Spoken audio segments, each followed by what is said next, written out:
So yesterday I come home to a notification on Facebook and I got an email notification and what it said was Sean O'Sullivan has tagged you in a post and it said I nominate, and I thought, oh no, I've been nominated for the Ice Bucket Challenge. The Facebook post that Sean tagged me in was about books, which was even better, and it was basically to list 10 books that had stuck with me and affected me in some way.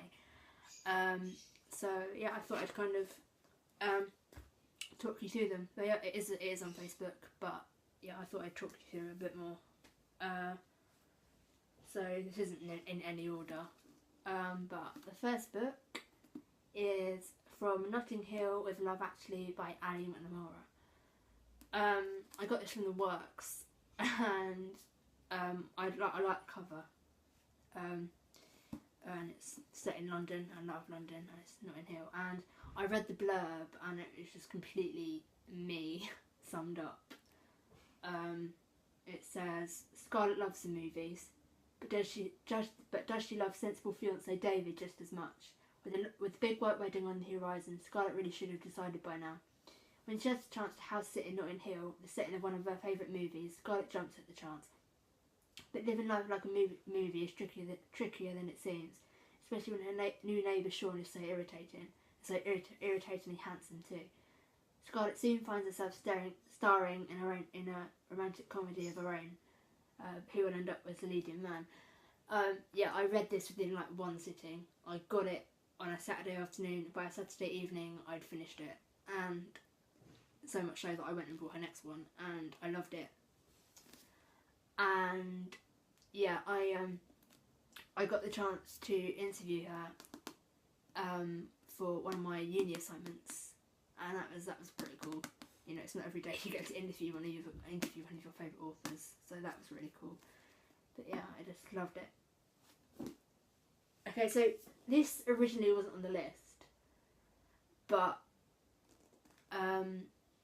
when I first watched Midnight in Paris, I fell in love with Tom Hiddleston's portrayal of his character, and I found out that Tom actually read this book before he got the role as Fitzgerald as part of his research, and I got it from the library, and I didn't get to finish it before it had to go back, so I bought it, and yeah, it's called Dear Scott, Dearest Zelda, and it's basically their love letters that they sent to each other, and it's just really like romantic and really nice, and yeah, it's just really good.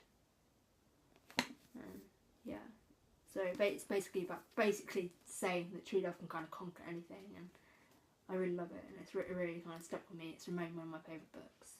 So, but yeah, if you get a chance, you should read it. It's not an actual story; it's just letters. But like, if you're like me and have to kind of end reading a book at a certain chapter, this allows you not have to do that, because it's not actually in chapters. It's in years and just in parts. So in theory, you can just end it at one letter and then carry on at a later date, which I thought was really cool. Yeah, I loved it. I think I keep saying a lot. I'm really sorry. Again, not in any order. The Pride by Alexia K. Campbell. It's actually a play. I begged my mum to let me go and see this because it starred Hayley Atwell, and yeah, we managed to get tickets for the last afternoon matinee, and it was absolutely amazing. And then when me and Tim, one of my best mates, we went to go and see Once, which was our first trip to London, like out of Southampton, and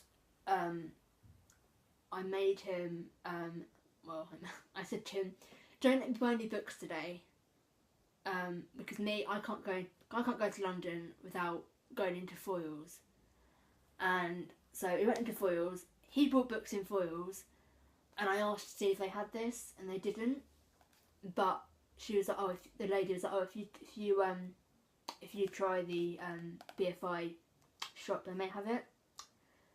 So I walked in and they had it, and I couldn't resist not buying it because it blew me away. And I actually it was the first play that I cried at. I came out of the theatre and I cried because it was that emotional, and it was just really, really good. So another play, Once by Enda Walsh.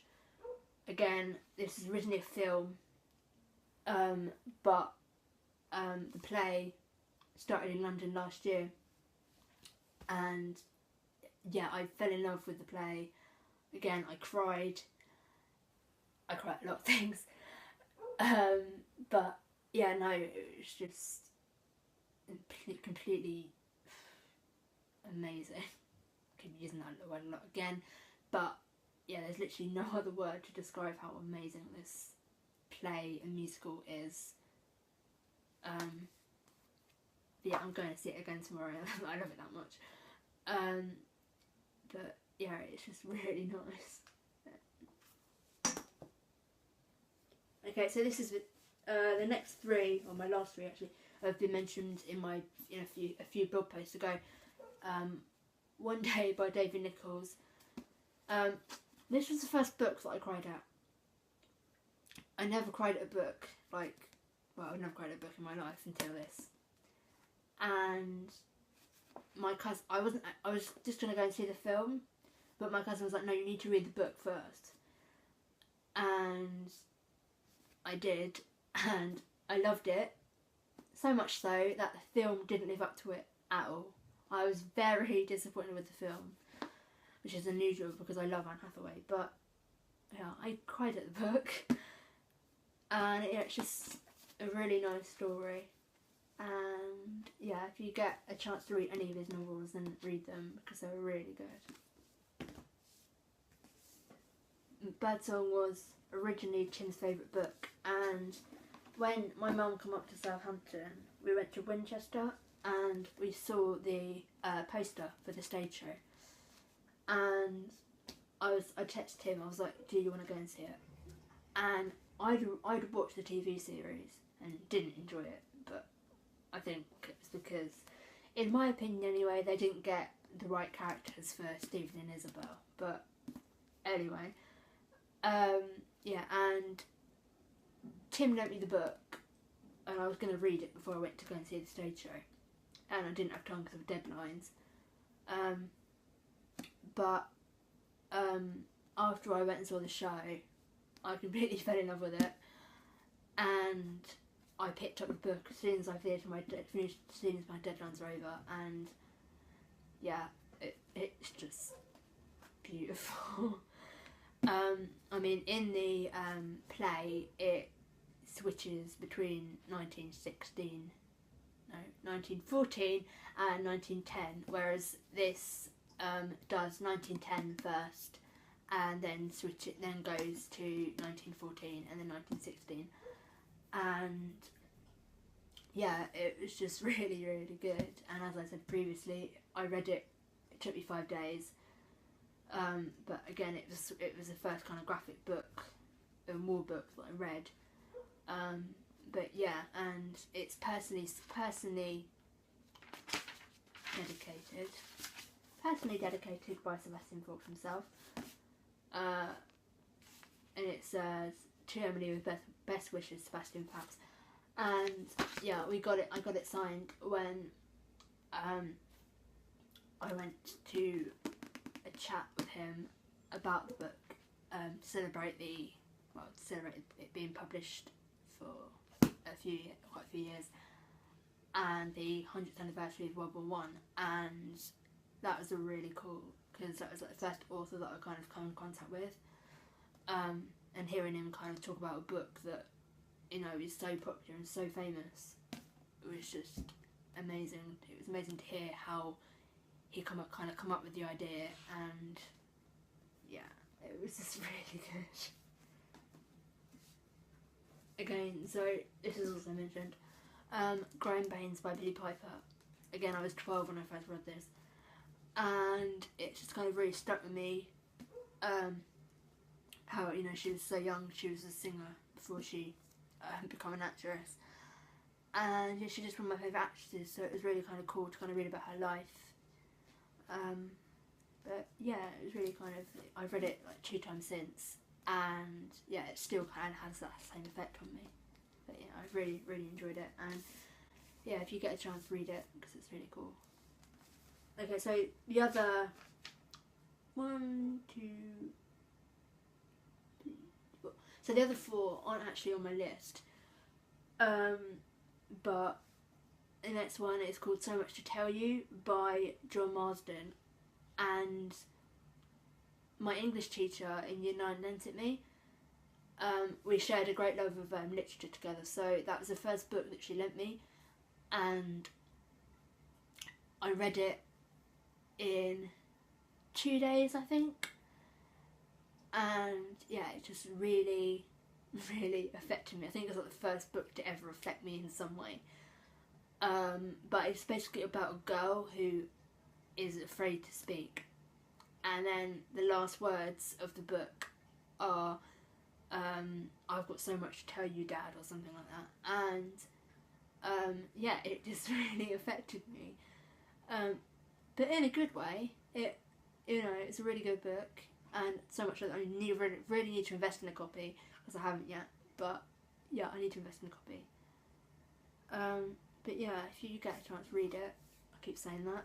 Can I not think of anything else to say? And then next we have I Heart New York by Lindsay Kelk. I have her other books, but I don't have that one in a physical copy.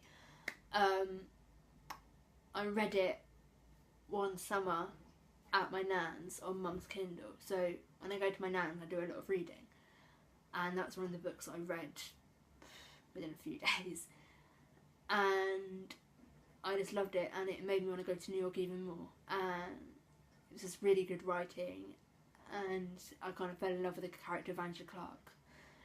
You know, she's awesome.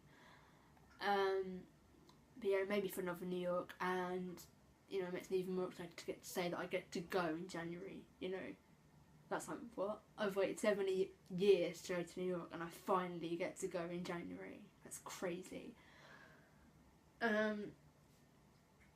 So the second to last book is called Audrey Hepburn, An Elegant Spirit by Sean Hepburn Ferreira. So Sean was Audrey Hepburn's son, and to kind of hear his account of his mum's career and share like personal things about her, well, that really hit me.